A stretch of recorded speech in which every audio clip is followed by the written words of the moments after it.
Welcome to another marvelous episode of On the Clock, NFL Draft Show, episode 9. And we got a special guest in the building. We're talking about Kent on Twitter at MathBomb. He is the creator of R.A.S. at R.A.S Football. And of course, this is donation based. Kent, thank you for coming on to the show today. How you doing today? I'm fantastic, man. I appreciate you guys having me on.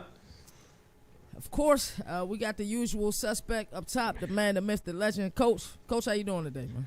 I'm doing excellent. We just got off, we had an episode with Mark Schofield. We talked quarterbacks, and I feel like this quarterback class, you said usual suspects, there is, the 4 suspects right now, and we needed to deep dive into them, and it's like there's nothing basic about it. This class is pretty complex. The only basic thing is that it's been these 4 for quite some time, but everything else it's a mystery. So Mark helped us out, and now, man, we get to talk to Kent. We get to talk about the RAS. All I saw all week, during the Combine, RAS scores. And I remember, with the Spark scores, and I was, Seattle was huge into the Spark scores, and we're talking about players with the athletic traits, and then looking over the RAS scores and looking over how the players, how they performed in the green and the yellow and the red. So, I was dreaming of RAS scores. So I'm ready to talk to Kent. So I'm doing good.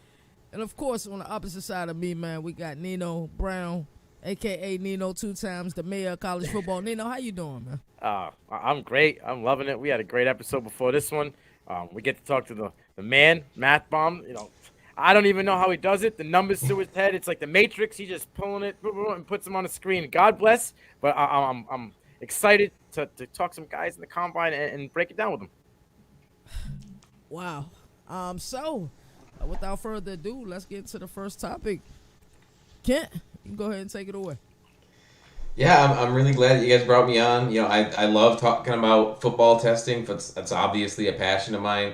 I started RAS actually a little bit over a decade ago now, back in 2013. And it was the Le'Veon Bell draft. And the idea behind that was that we had this guy that people kept saying, can a running back so unathletic be drafted early?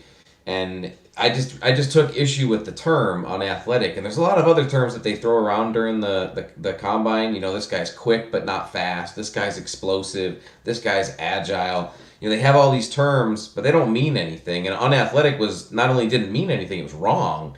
Le'Veon Bell was a fantastic athlete. He ran a 6.75 3-cone, which is like 90-something percentile for a running back, and he was a really big running back, not a little guy. It was all about his 40 time. He ran a 4.6, and I wanted to develop a metric that contextualized those metrics a little bit better, something that showed fans and anybody who was just casual coming into the game, people who have been watching the Combine for years, people who were into fantasy football, all this stuff, everybody just trying to find a way to contextualize it so it made sense and was easier to understand. It's always compared against a player's position. So a 4.55 might be really good, extremely good for a defensive end, but it's pretty average for a wide receiver. And RAS reflects that. It's going to be like a 9-something for a defensive end out of 10, and it's going to be like a 5 out of 10 for a wide receiver. So it gives you that context that is otherwise lacking, and it provides that composite score so you can't fool yourself into thinking a guy's unathletic just because one drill isn't elite, right? I like that. It's RAS. Yeah. So you call it whatever you want. I like RAS because I'm gonna call it what you call it. Yeah. I'm going. I'm going. One of my Packers friends suggested making a shirt that said RAS holes on it, and I really dig that. Yeah. So it's gonna be the one I think I'm gonna stick with because I get to do that. Yeah. Hell yeah. I love it. So now we're RAS holes, I think. Right. Yeah. We've had Ken on the show. I think we're officially RAS holes. # Excellent, man. So you talked about Le'Veon Bell, and I kind of thought when Le'Veon Bell came out, he was a little bit of a plotter at Michigan State. I know he lost a little bit of weight, after his rookie season at Pittsburgh, but you were able to see it, the agility, when you put his numbers in. So there are obviously some other players I want to hear about. So before we get into current RAS scores, right? I'm still getting used to that, but I will get used to it. Current RAS scores. Tell us about years past besides Le'Veon Bell. Tell us about some guys you were expecting to have better RAS scores that didn't, and then tell us about some that maybe you were surprised that, man, I wasn't expecting this, but this is a guy who's very athletic, very explosive. Yeah, we've had a lot of guys come out that people hype up. They hype like they're going to have these great testing numbers. They're going to be these great names, and then they test and they just don't come anywhere near that. One of the guys that came out a few years ago was Laquan Treadwell, very big physical receiver that had a lot of things going for him, but he just did not test well at all. He ended up with a RAS of 3.24, which is not great. Sorry, 3.34, which is not good at all when you're looking at a score out of 10. He didn't score above average in any metric other than his size. And ultimately, he was drafted in the first round and busted out pretty hard for Minnesota.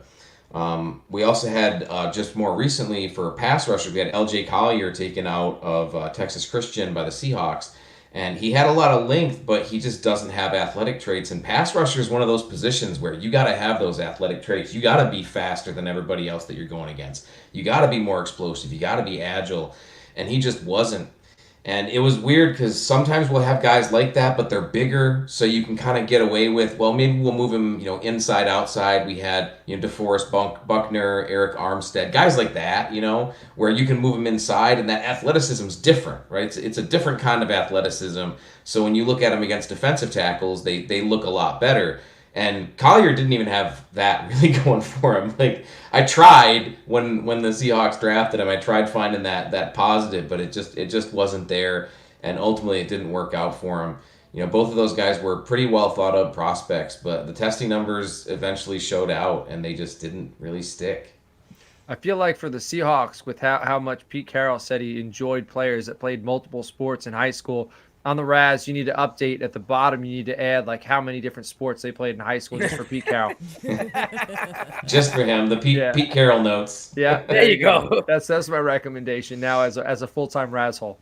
But who impressed you? Who was somebody, or maybe you hadn't heard of, that you weren't expecting much out of? Who was like a few players that, man, like they, as soon as you saw their RAS score, like, I need to check this dude out some more? Yeah, and I got tipped off to the first guy I'm going to mention a little bit before, and I'm from Michigan, so I pay attention to a lot of Michigan schools, and I'm a MAC guy, so I pay attention to a lot of the MAC schools.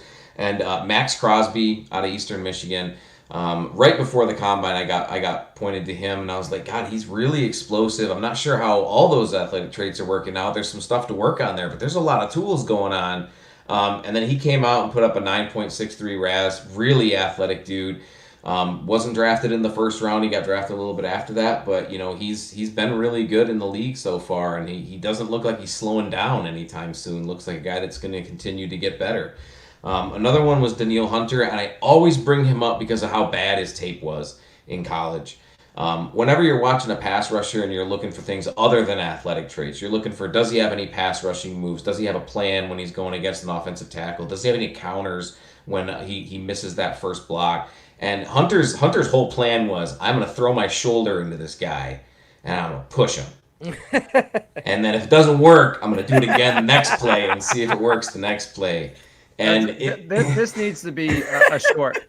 We need to turn that into a drop or a I'll short. clip that. Don't worry. But I'm going to push him. The athleticism, though, the athleticism popped on tape. I mean, he had so much athleticism, but he just didn't have the technique, and it just really wasn't there. And I'm sure somebody that was a much bigger fan of him in college is going to find a couple of plays where he did have that kind of stuff. But my impression was that like you're drafting this guy because he's athletic, not because he can rush the passer. And we all saw how quickly he was able to pick it up. He went to a perfect situation in Minnesota where he had a coach that was very good at dealing with defensive linemen and finding ways to develop them. And he was able to pick it up very quickly. He already had the athletic tools to make it work in the NFL. And he became one of the premier pass rushers in the NFL for a good long time. He's still popping around in the league. So, it's you can't just coast on athleticism, but if you have that and you're amenable to coaching, you're able to take on that coaching. Having those kind of elite athletic tools can put you on a whole different level. The NFL chased that like LSU edge for a few years after Daniil Hunter with Barkevious Mingo. They kept trying. Arden Key. And then how did Ojulari? What was his R.A.S. score? I think Ojulari did good. Arden Key didn't test all that well, and he was like super skinny. He was like 225 pounds. I think he's sick at the combine when he first tested. I think he had some kind of stomach bug or something. He's been on 3 different teams in the NFL in like 3 years, 2 years. So Yeah, and it's always the same story. Like he's gonna bust out this year, and then he flashes a little bit, and that's all you get. you get your one big game, and you're like, there it is, and there it went. Even though he's on 3 teams, I feel like he still might even have a better career than Barkevius Mingo because, he That was hasn't. one and done. One and you're done. Yeah. And that was pure athletic talent. It's just like you said, they knew that they got it once. They had that flash in the pan, and they're like, oh, this could work. We could try this again, and then they do, and it doesn't work. It doesn't work every time. The Cowboys were really into Arden Key, and CeeDee Lamb dropped, and they were debating. Oof. From people I listened to, because they didn't expect Lamb to be there. So they thought, Arden Key, they needed a defensive end. This was before Michael Parsons. This was DeMarcus Lawrence was the only defensive end they had. And when Lamb was there, they had no choice. But I think there was still enough of a debate that it's kind of scary. Thank God they went with CeeDee Lamb. That's actually a good player to bring up too, because athletic testing wise, Lamb wasn't anything special. He didn't have a lot of elite traits, but I think he's one of the guys that I did a big long thread on. I love doing wide receivers because it's so easy to show where those athletic traits translate on a football field. But Lamb didn't have any of those elite athletic traits, but he tested well enough in the areas he needed to that it's like, look, here's the things he does well. Here's how he tested in those areas. He's fine. He can do that in the NFL. You don't need him to be this athletic wonderkind to do the stuff that he is able to do because he has the traits that he needs to have. He can still do the stuff that he did in college. That stuff translates to the NFL. And he's done obviously well with it. So that's kind of wild that they almost went a very, very wrong direction rather than taking a risk on a guy that some teams might have passed on. And I know some teams have very strict athletic testing requirements for their players. There are teams that probably passed on him specifically because of that reason. Right. And it ended up working out for Dallas. Like the Eagles who took Jalen Ragar. Yeah, right? Justin Jefferson. Hey, now you mentioned Key, right? And Ken mentioned Hunter. Like Key was the opposite of Hunter, right? He was a fast guy on the edge that you would think would have some kind of swim move or be quick with dropping his hip. But all he did was run fast, so what happens? The offensive lineman would just take a better angle and then just push him out. He'd be out in left field doing nothing or throw him on the ground. So there was both of those guys were one-trick pony. Yep. And it's that amenability to coaching, man. If you're not able to pick something else up and that's all you got, then when you get to the NFL, those tackles are better than you. Yes. It's just the way it is. Yeah. All right, let's talk about some guys who surprised us. KT, I'm going to pass it over to you. Who's so good or bad? Let's talk about some 2023 NFL Combine. Looked at some RAS scores. Who were some players you were like, wow, I wasn't expecting it to be this good, or wow, I wasn't expecting it to be this bad? Well, I'm going to go with the bad first, and then I'll finish with the good. The bad was actually Roderick Thompson. I remember being down in Mobile. We seen Roschon Johnson get injured. They had to bring in another back. They bring in Roderick Thompson, and he had a good Senior Bowl camp. Like, he came, he performed. I thought he would test pretty well on the RAS score, because he got decent size. He's 5'10", 5'11", 207 pounds. But, when you deep dive into the RAS score, is not good. He's at a 3.69. His 40-yard dash is kind of ugly when it comes to running backs.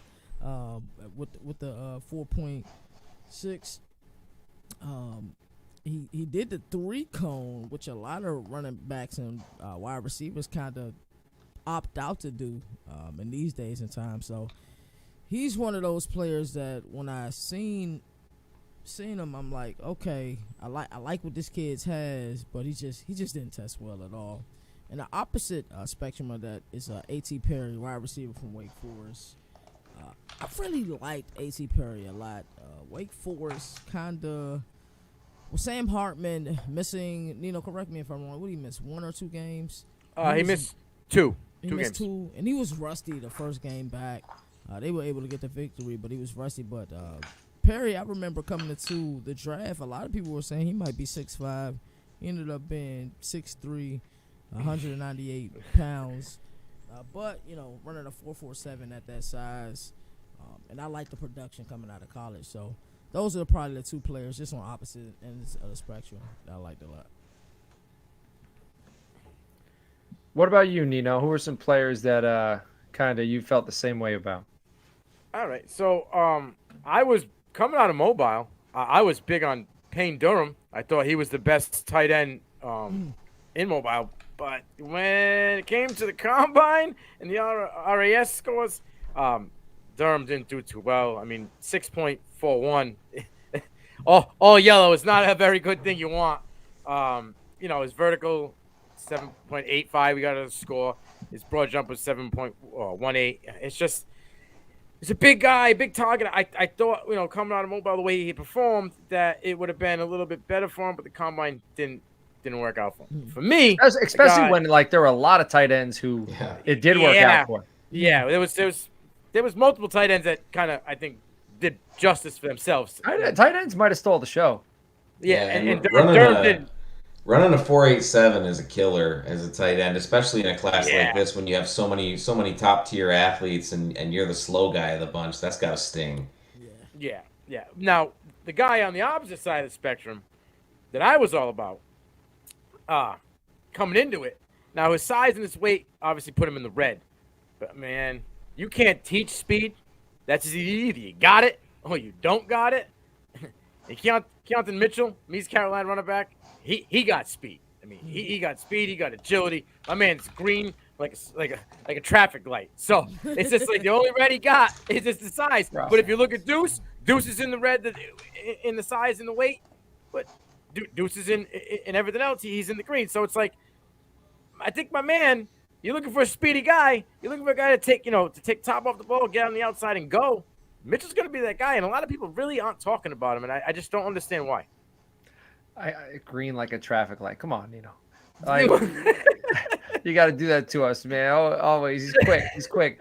All right, I'm going to talk about, before I pass it to you, Ken, I'm going to talk about some guys who surprised me. The first one, I talked about him the other night.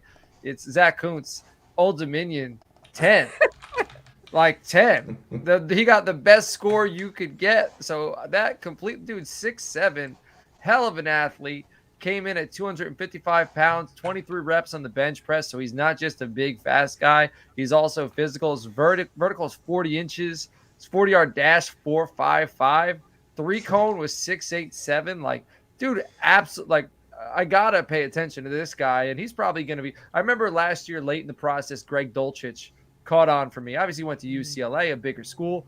But still, Greg Dulcich, I started to, something brought me to him.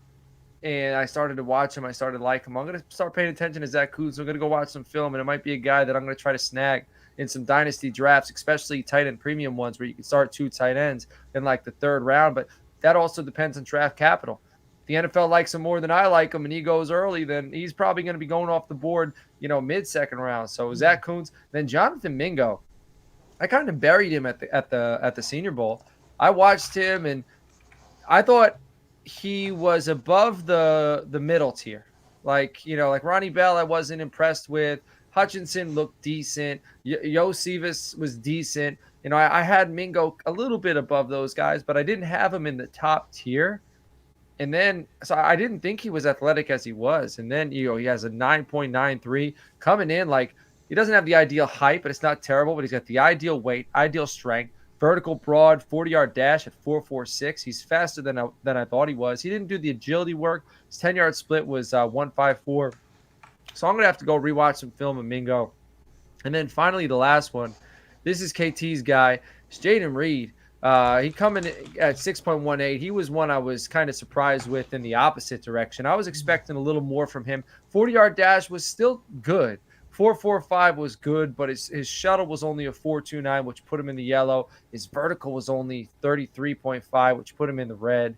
So he was like a traffic light with all the lights on, right, Nino? So he's McDonald's, bro. Yeah. Orange and yellow. McDonald's. Take out, baby. Take out. Put him in the trash. He had some green. He had a little bit. Yeah, but that's the cash that it costs to pay for the McDonald's. That's right. All right, if we're gonna put that together. So I was a little, down on him afterwards. But Kent, who were some fellas that stood out to you? So I had quite a few. Obviously, this is my time of the year, so I'm Yeah. looking at other stuff much closer. But paying attention to the wide receivers, we had a couple of wide receivers. I already mentioned Keishawn Butte, who didn't really test as well as anybody expected. And then Jordan Addison was the big one that I think tested a lot worse than people had expected. People expected Jordan Addison to come out here and just blow everybody away with his speed and his athleticism because he's a smaller guy. He's only 170 pounds.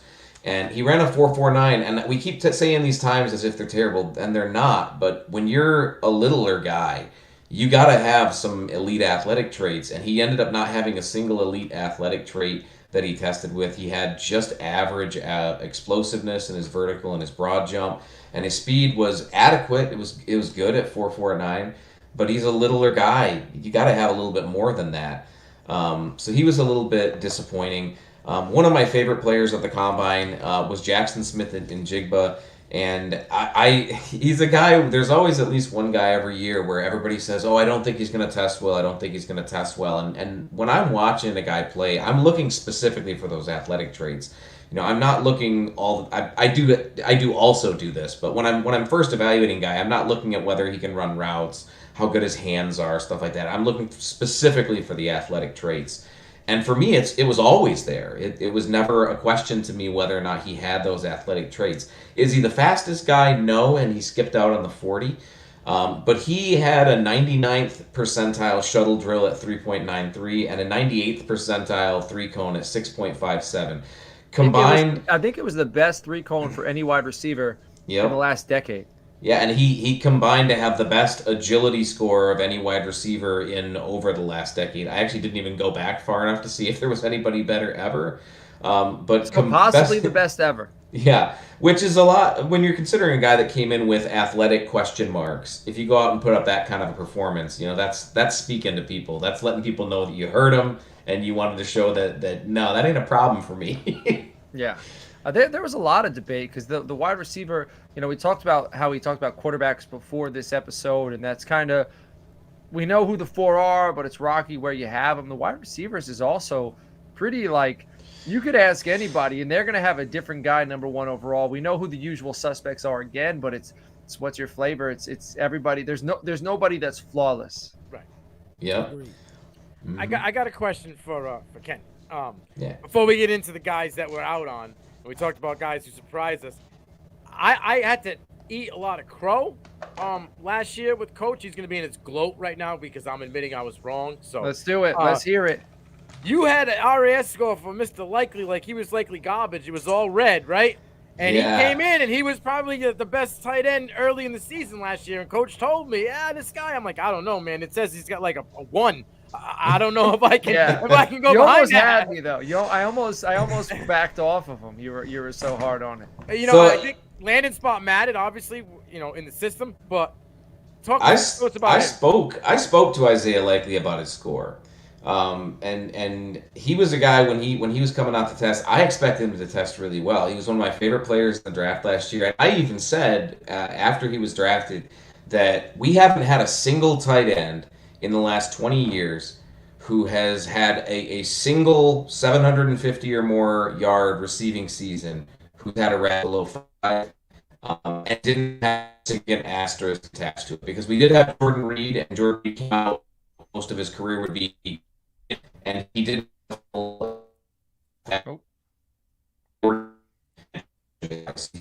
The Matrix is acting up now. Okay. Hey, Kent, hold up for a second. I think we're having some technical difficulties on your end, so I'm gonna wait for you to unfreeze. And in the meantime, what Likely did have going for him was he was on the Chanticleers, and what a team name that is. That's one of the best team names in college football. Kent, you're back. You froze up a little bit when you started talking about Jordan Reed. Okay, yeah, Jordan Reed, he had a below average RAS, but he didn't even have a complete athletic testing. He didn't do the agility drills or the explosion drills, stuff that we expected him to do well in. He didn't even get to do, and he is the only tight end in the last 2 decades who had a RAS below 5. We had any other sample. All right, we're losing you again. So we see we'll have to wait till he gets back in here so we could tell us. We lost you again, and you talked about so Jordan Reed had a RAS score that was below 5. Mm-hmm. I believe that's what we picked up on, but Yeah. I'm not sure if you're having some internet difficulties over there. But if you can chime in, and we'll wait for the remainder of that sentence. Okay, I think I'm back. All right. I switched over to my other Wi-Fi. Hopefully that one's connecting a little bit better. So Jordan Reed was our only guy. We don't have any other examples of a tight end that didn't test well and has been successful in over 20 years. So other positions, we've got guys like that, right? They're not as common, but we have those guys. We have Antonio Browns who didn't test all that well. We have Orlando.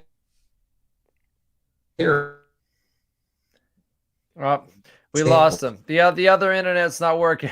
The red pill, blue pill, the Matrix. I don't think the other one's working. I was excited to hear the other outliers at other positions. He named Antonio Brown. Because that's what I was wondering coming in. Who were some of the outliers of the guys who didn't test very well? Ended up being good products, but Antonio Brown is probably the best outlier.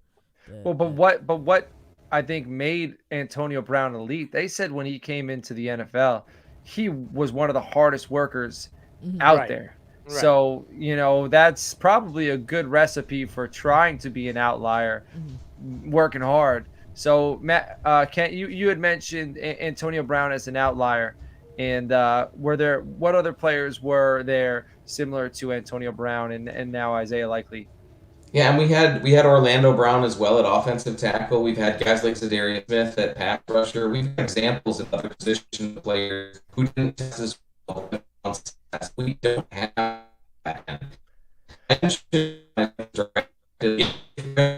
Hey, Kay, I think we're losing you, man. I don't know if you can hear me. We're gonna go on. We're gonna talk about some of these players. If you don't mind, maybe you could drop out and try that link again, and we'll try to pull you back in. But I'm just going to move on to talking about some. Oh, over there he goes. So let's move on, and we'll give him a chance to come back and bring up those players. So Nino, you had mentioned we're going to talk about guys we're out on. We're going to talk about some guys we're in on before we move on to that. So KT, all right, you talked about this fella on the last episode with Mark Schofield. Yeah. So I like what you did there.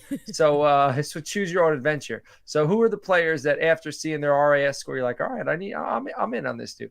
Well, Clinton Tune, you talked about it in the previous episode with Mr. Schofield. We were already fans of him based on and I was actually I was in ear distance to hear the conversation that you and Clayton Tune had prior to recording. Them recording the type of person he was. You look at the stats. The stats are there, but the fact that he tested really well. The thing that I like most about this RAS site is that you're able to compare RAS scores with other players. But not only that, he would have tested decently. He'd have tested better than some wide receivers in this draft class if you'd have moved him from quarterback to wide receiver. So seeing the score, and then we've interviewed him. Me and you actually interviewed him, and then with the stats, with the film, and like Schofield said, he definitely has some things to work on, and I think all of these quarterbacks do. If I'm being honest. All right, well, go ahead. We're talking about Clayton Tune right now as a player we are in on. KT's in on after seeing the RAS score. Like your athletic quarterbacks, huh? We interviewed him down in Mobile, so like I said, it's when you interview certain players, he was just one of the ones that stood out, as well as Evan Hall is just great human beings. These kids were raised right. Like that's all I can say. So the stats, some of what we seen on tape, plus the RAS score. It was a 972. Yeah, and then, a lot of green. One of the best things you have is you able to move him at other positions, and he would have tested better than some other wide receivers, mostly because of the size in the class. So vertical 37.5, like that's pretty excellent as well. That's pretty elite. Like, I mean, if Anthony Richardson hadn't had his vertical, then Clayton Tune's probably one of the best ones out of the quarterbacks there. So, Kent, like I said, we've moved on. We're just talking about some players that we are high on after seeing their RAS score. Who stood out to you this year? Yeah, we had quite a few. We already mentioned that tight end group where we had a ton of guys that tested really well. Luke Musgrave was a guy we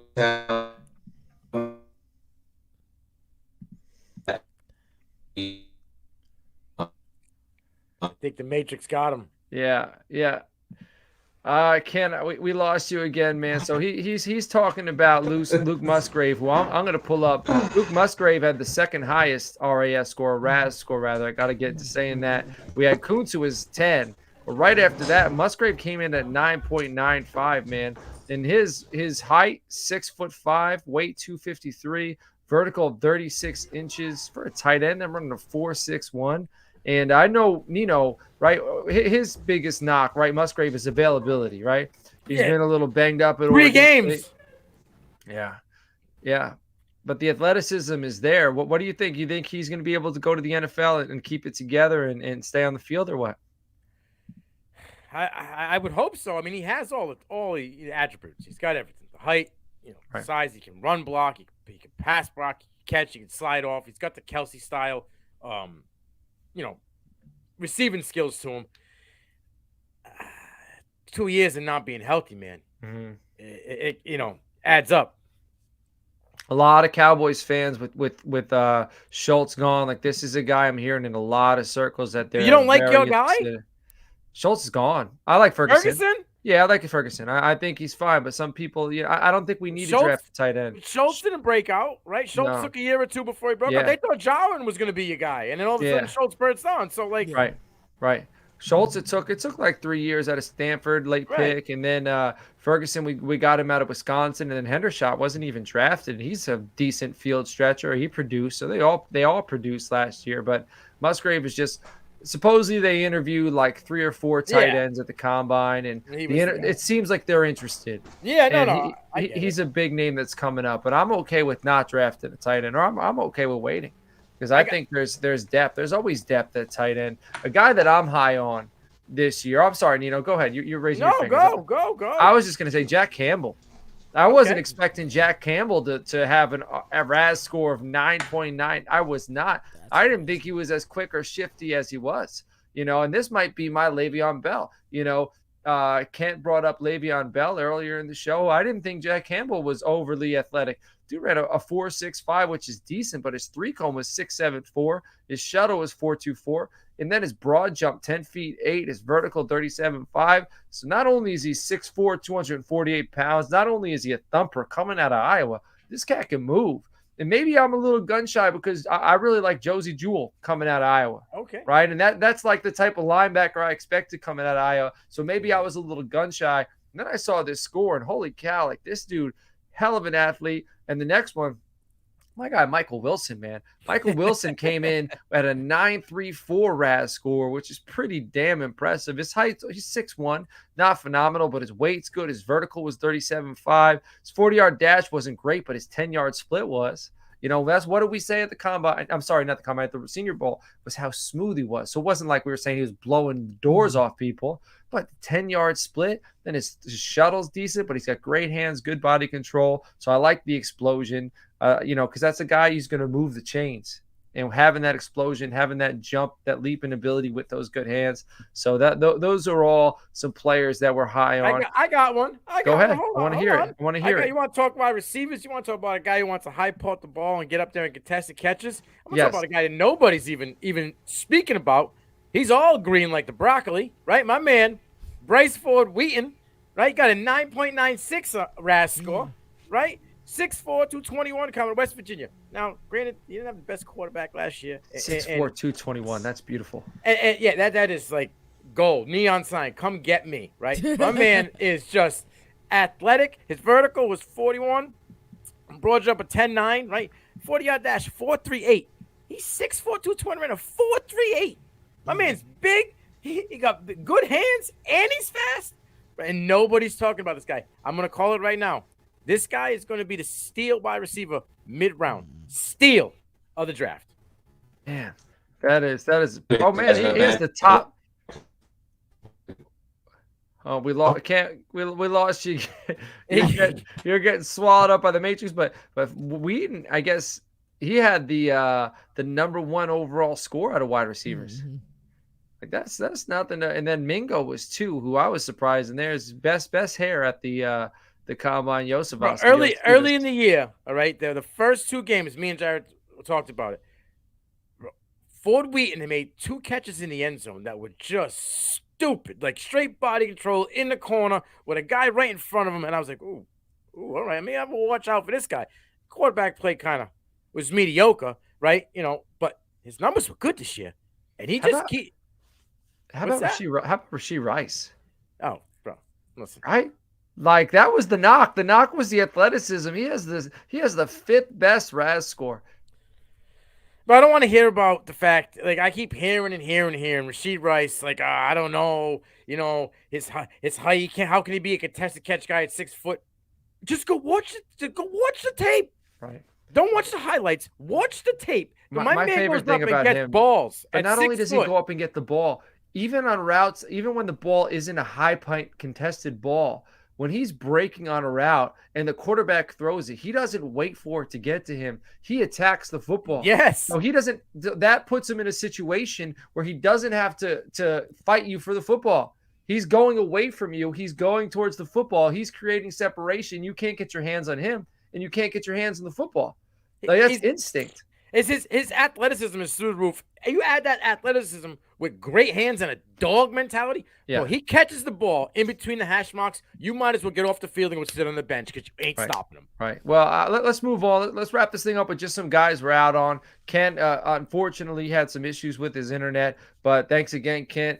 Go check out R.A.S, our relative athletic score. Now the internet's coming to get me, man. It's been a long day. But he mentioned Kayshon Boutte, who, man, I am out on too. Like I have my top 15. I have my top 15 wide receivers. I put him at 15 like 2 weeks ago. I have him down at 20.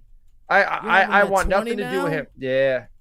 I want nothing to do with them, to be honest. If I'm an NFL team, I'm not drafting him anywhere above the 4th round. I want him in the 5th or 6th round. I want him coming to my roster knowing that he's expendable. You got to earn everything you got because he just seems so all over the place. I think it was, I don't know if I was talking to Jared or Nino. I get them mixed up all the time now because they're both in my head all the time. But we were talking earlier, and I was saying the difference between his first 40 time and his second 40 time was like 0.15. That is humongous. You never see that. And that, I feel like, is a microcosm of his college career. Like the difference between the first run and the second run is like the difference between his first season and his final season. Go ahead. There's a lot of factors in the first season and the second season. Okay, the second season, I was a Boutte killer. Okay, right. JT knows, and I came out and said that the factors make a difference. Okay, brand new coach, brand new offensive scheme. Right, had a kid mid-season, like third game of the season. Right, so like there's a lot of things. If you're a 20-year-old kid, 19-year-old kid having a kid in college while trying to get a degree, right? And you're leaning on a new offensive scheme. I know there are excuses, right? And if you want to be an NFL player, you got to be able to bottle it up. But there are factors. Right. Well, and also one of the factors is, too, that things were going really good. And then things started going bad. And how did he handle when things started going bad? You don't want me to answer that question. Right. Because I'm not going to answer that question because there's an answer for it. We don't know the answer. Right. So we know how he handled it. Right. He handled it. That's all I'm going to say. Yeah. So I think he can make it, but I think it would be best for him. Who am I? I don't know this guy. You know what I mean? Right. But as an NFL team, I would want to get him in the later rounds so that he knows, like, I got to earn this roster spot because I'd be worried about how he would handle it if he was taken early, knowing he was given a roster spot. Yeah, I think in the 3rd or 4th round, a team, and I know it's just because it's my team, don't kill me, and they suck at drafting wide receivers. But in the 3rd or 4th round, if he's available and the Patriots need a wide receiver with a head coach who has discipline, right, and a culture like that, that is a landing spot for Boutte. They could probably get the best out of him, keep him under lock and key, right, and go from there. The talent's there. Somebody has to keep this young man's head in the game, okay? You remember what they did with Johnny Manziel, right? He had hired, like, not security, but like chauffeurs brought him from the field to the house, from the house. Somehow he was able to sneak out the windows and still go do what he had to do. But I think Butte is going to need that for whatever team he goes to for that first year. He's going to need that guidance. Right. Well, the Cowboys did it with Dez. They had, right. The, and the look Dez, at Dez. Dez performed, right? Yeah. So the Dez rules, but Dez also loves the game. Yeah, right. And that's a difference. Dez loves, eats, sleeps, drinks, breathes football. So, Ken, we brought up your guy, Kayshon Boutte, as the guy we were out on. You mentioned you were out on Kayshon Boutte. Were you expecting him to have such a low RAS score? No, I wasn't at all. And with Addison, he still ran at least a decent 40 times, so you can still kind of play with the numbers a little bit and convince yourself, well, we don't really need him to do all that stuff. He's still at least fast, right? Boutte was expected to be a lot faster. He was expected to be a lot more explosive, and he just didn't do well in the drills that you expected him to do. So you have to go back and look and think, can he do the stuff that we need him to do on the football field? Is this representative of his athleticism on the field, or maybe it is just motivation?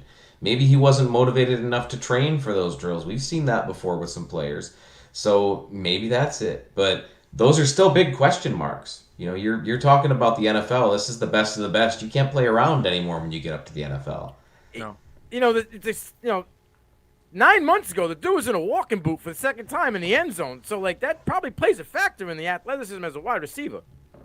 Yeah, definitely can. You don't want to have that. Jarvis Landry had one of the worst combines in the history of ever, in my opinion, the very worst, because he tested while he had a hamstring injury. He wasn't going to test all that great to begin with, but any player that's dealing with any kind of injury or anything that hinders them at all, it's better to just not test, because you test and you do poorly, that opens up new questions you might not have had before. Yeah, but Jarvis Landry's a dog. Yeah, but see, that's an outlier. He had bad testing score, and he's done well on multiple teams, and he's spent 7 years in the league, 8 years in the league. Man, his speech on Hard Knocks. Oh yeah, was about being injured. That was, dude. Wake me up with that every day. This dude, one of my favorite players, man. I love bringing up his card. And people think I'm mocking him almost because I bring it up all the time. But it's just proof that there's times when you have to look past it. And if you can show a guy who has that bad at testing numbers, that it's literally comically, a productive player in the NFL. Yeah, it's almost full circle now. We went from talking about likely having the low score and being an outlier to Jarvis Landry. It was meant to be. Nino, you had a wide receiver that you are out on after looking at his RAS score. I got a wide receiver, and I would if I didn't mention the next gentleman after him, my co-host on P2P would probably tell me that I shied away because I bigged him up going into mobile, and I had to eat the crow, and then I had to eat the crow again on the combine day. But I'm going to go with this gentleman who was, going into mobile, going to combine. I had him boxed together with Wicks and Mingo and those gentlemen. That's Xavier Hutchinson. I really, coming out of Senior Bowl, I really wasn't sure what was that. Did he improve his stock? Did he stay the same? There were some catches, but I felt like he just doesn't stay upright. When he's close to the end zone, red zone, he's always on the ground. He's always diving or falling down for the ball where he could just make the play and probably gain a few yards just staying upright. But he didn't test well either. 6.8 RAS score. Vertical was 36. His broad jump was terrible, 9.8. And he ran a 4.5 340, which Ken already said any receiver in the 4.5, it's not really, the best thing for them.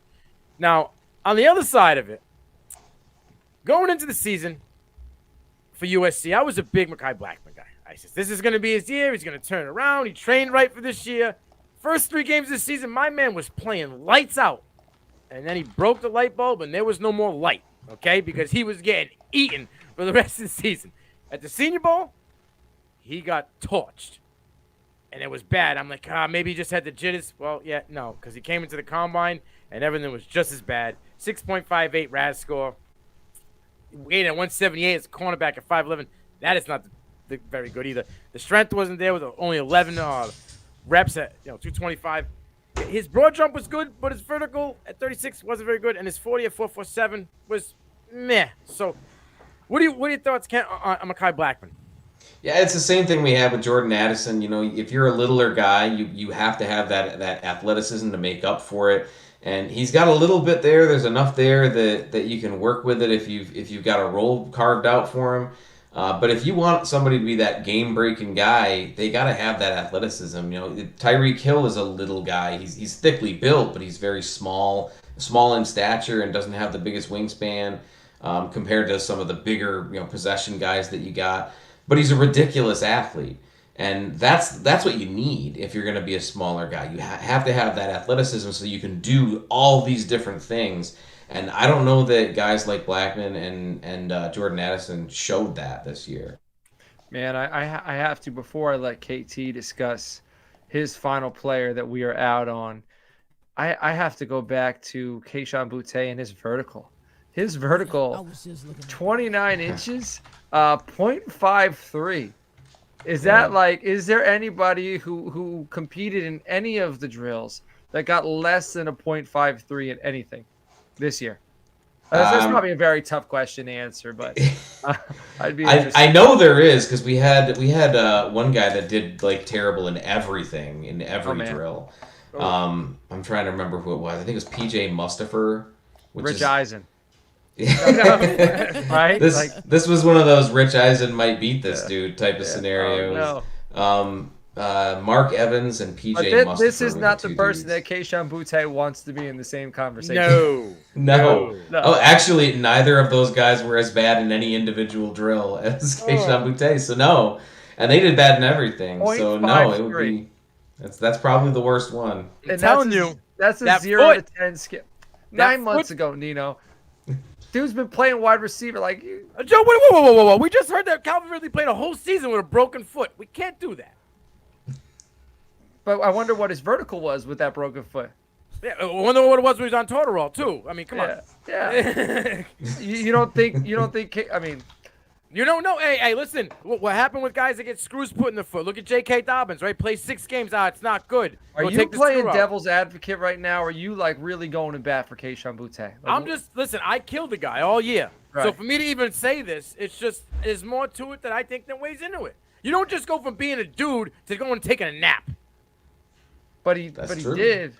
He did, and that's why there's other factors in it. Yeah. You know what I mean? It wasn't like he wasn't practicing. It wasn't like he wasn't going to games. He didn't get fined or disciplined by the team for bad conduct. He was not going to go to games and practices, but then he changed his mind and he said he was going to go to games and practices. So he might have went, but he wasn't sure if he was gonna, and then he did. But they didn't sit him, but he never got sat for insubordination or not going through doing his job, right?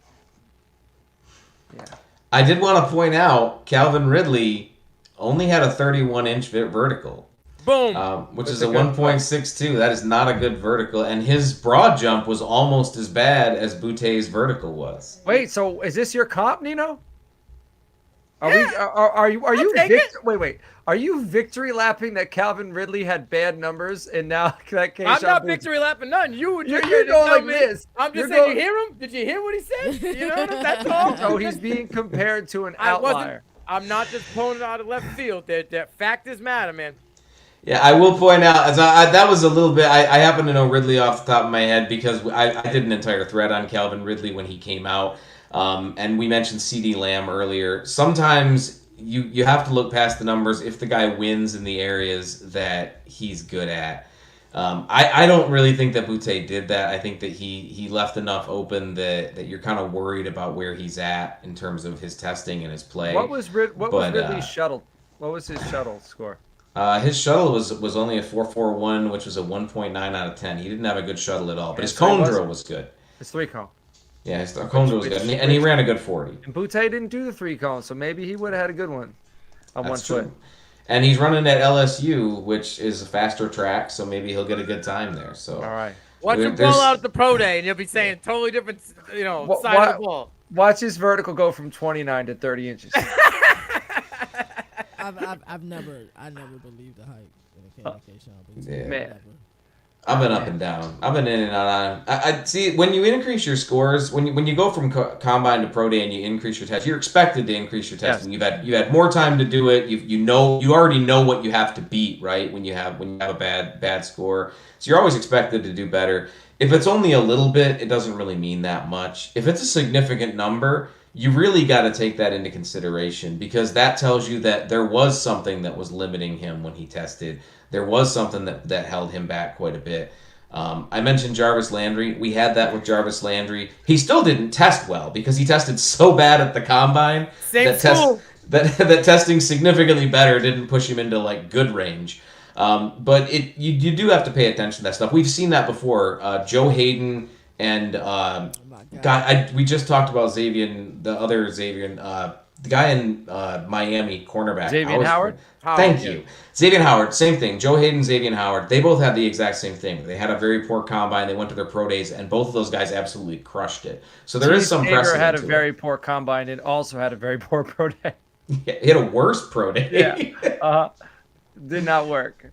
Nope. Well, KT, you had a fella that you're out on. Who's the last guy? It's Christopher Smith II. I don't know how you guys felt about him down in Mobile. I had to say that for my guy Brian Bassage because he Mobile. He was the defensive back who was grabbing everybody. He was grabbing. He was the victim of the big Tajay Spears run, correct? He came downhill with his head down, got juked out, and then Tajay went for like 50 yards. That was all week. He was always downhill, and he had to grab everybody. Had him beat on a slant.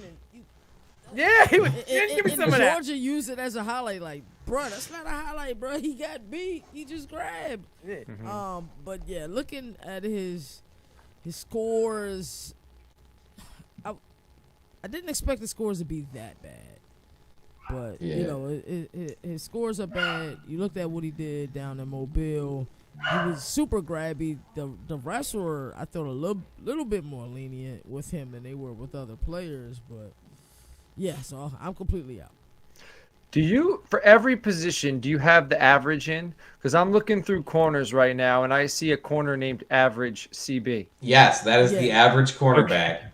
And I added that so that you can compare whatever player you want to the average corner because we have a compare page. You can go compare him to the average guy. I did that with I did that with Anthony Richardson earlier. I showed it just to show the contrast between the type of athleticism that we're talking about.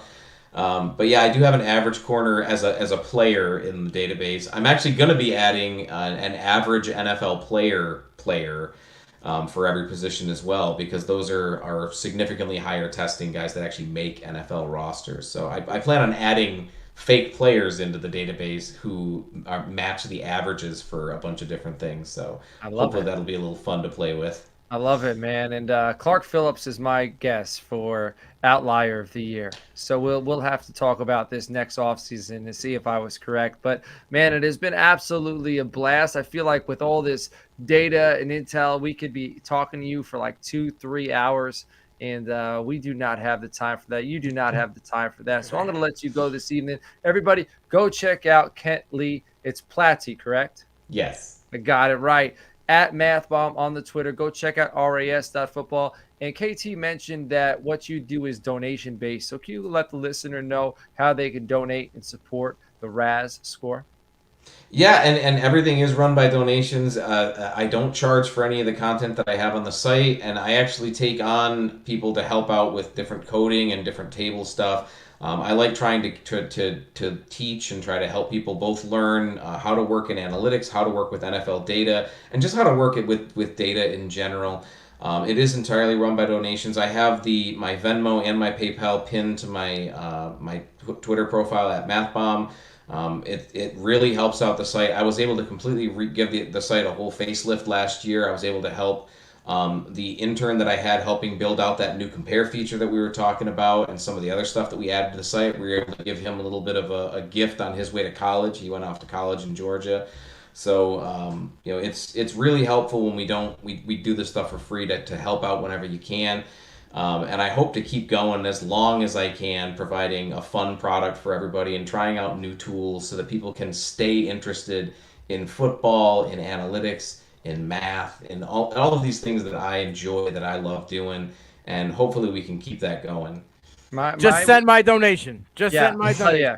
What a guy. I feel like this was like the condiment to the meal, if that makes sense. Like this was like the ketchup that I put on the hot dog or I put on the cheeseburger. It was like the combine and checking out RAS scores as players were competing was like it went together super smooth. And I don't know what it would be like if it wasn't around next year, because now I expect it. It's like if I go to a burger joint, you know, I need the ketchup to pour on my French fries, so I need the RAS to be able to. We're bringing you something fun next year, man. I'm not going to spoil it for you because it's going to be a really fun surprise in 2024, but it's going to be a whole different ball game in 2024 covering that.